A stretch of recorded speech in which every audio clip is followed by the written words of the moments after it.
Bienvenidos a una charla amena sobre la educación de nuestra región en la que escucharemos las propuestas, resultados de investigación y experiencias de maestras y maestros quienes comentan su perspectiva sobre el bello oficio de la educación, entendido acá como el arte del embellecimiento y salvaguarda de la vida conocida y por conocer.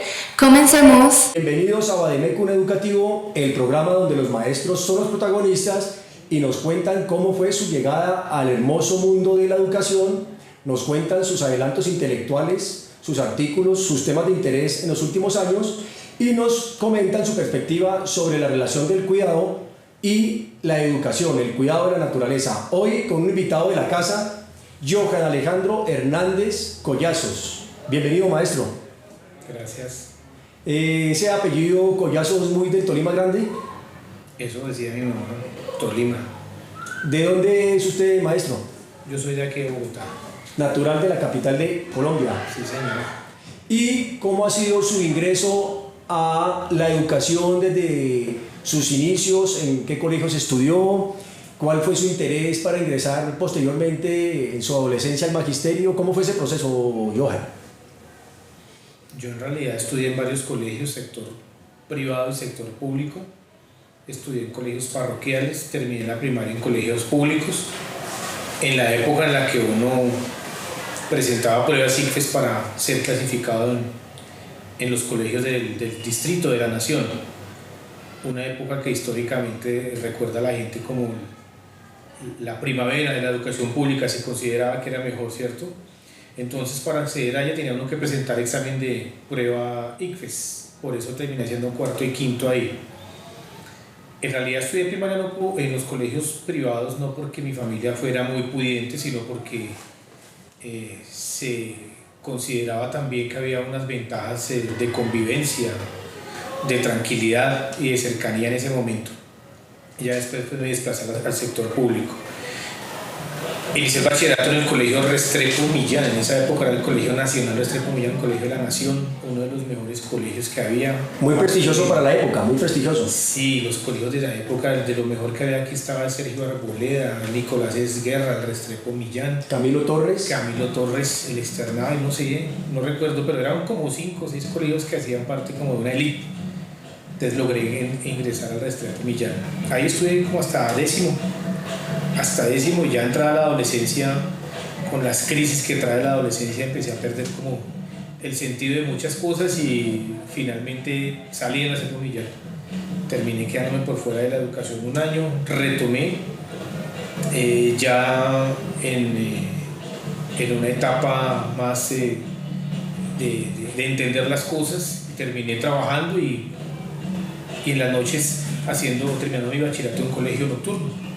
Bueno, maestro Alejandro, vamos a retomar un poco. Estamos hablando de una primaria. ¿En qué localidad de Bogotá para los otros invitados y nuestra audiencia de toda América Latina? Estamos hablando de una zona de qué tipo económico, socioeconómico. Esa localidad, hoy en día eso es, yo imagino que es Mártires, que es del centro. Es ahí entre el barrio Eduardo Santos y el barrio Santa Isabel. Hay un barrio pequeño ahí que se llama El Vergel. Más o menos por ahí fue que transcurrió. En ese sector había ubicado un colegio que se llamaba Pedro Calderón de la Barca, eso lo quitaron luego, ya fueron trasladados. Estudié en el parroquial Santa Elena, que queda en Eduardo Santos, cerca donde queda uno de los colegios de La Paz. Y posteriormente en esa época se llamaba la Escuela Rebeca Gutiérrez de Camacho, ahí cerca de Eduardo Santos. ¿Escuela pública? Escuela pública, creo que hoy hace parte, es una sede de un colegio, no sé si de San Francisco o de Eduardo Santos mismo, pero fue en esa localidad. ¿Clase media, maestro? No, ese barrio en esa época creo que no era así, es un sector más bien popular. ¿Sí? O sea, una cosa es Santa Isabel y otra cosa era el Vergel. Era un sector de casas muy antiguas, yo recuerdo que toda la casa era como de bareque, eran casas muy viejas. ¿Casona?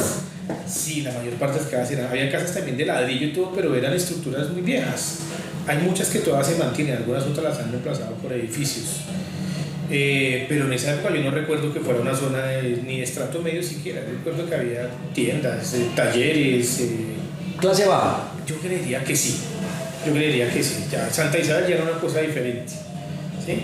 Que era un barrio donde hacía fila la gente para el cocinol, por ejemplo. Eso no es estrato, eso no es clase media ni clase Para cuando se cocinaba con gasolina. Cuando se cocinaba con gasolina y la gente hacía fila con los galones y pasaban la cuerda por la manija. Esos son los recuerdos que yo tengo. Entonces, eso no es clase media ni clase alta. Estamos hablando de un sector socioeconómico bajo. Eso fue la primaria. La primaria. Pero incluso cuando estaba en tercer quinto, nos desplazamos más hacia el sur. Mi papá nos llevó a vivir a Bosa. Venía viviendo en Bosa, por allá por el lado de Bosa de la Libertad. Para la gente de fuera de Bogotá y de este país, Bosa es un barrio muy popular en la ciudad de Bogotá. Claro. Bosa es de estratos 1 y recientemente creía yo que 2. Que con la nueva certificación ya dirán que es 3, quizás hasta 4. Pero yo creo que eso es 1, máximo 2. Y en la época no estaba tan desarrollada.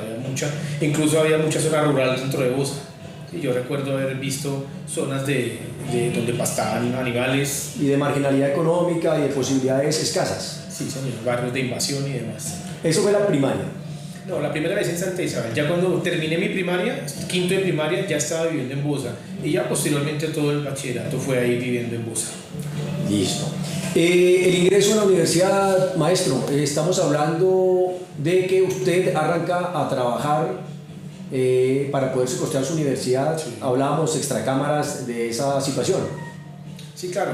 Yo, como le decía, yo no terminé el bachillerato en el Restrepo Millán, me retiré, estuve un año sin estudiar, luego retomé, volví, deambulé sin entrar a la universidad de una vez, estuve trabajando 2, 3 años, no recuerdo cómo es la cuenta, ahí por cuestiones personales y familiares terminé teniendo un hijo. Y ya con todas esas responsabilidades encima, pues parecía que el destino era pues seguir laborando para mantener ese hijo.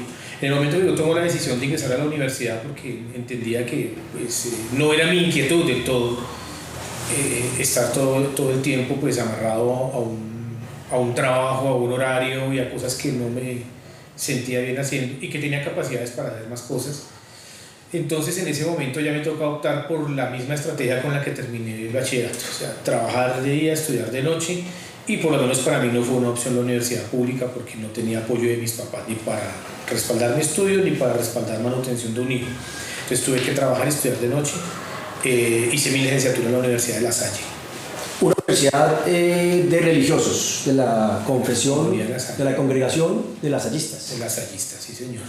Entonces hice mi licenciatura en lenguas modernas, me llamaba la atención el inglés, aunque no fui buen estudiante cuando estuve en bachillerato del inglés y en realidad no era mi favorita ni la más esperada de las clases del horario, pero qué sé yo, por la cuestión de que ese auge cultural que hubo de modas, de películas, de música, uno sentía mucha atracción por el tema del inglés.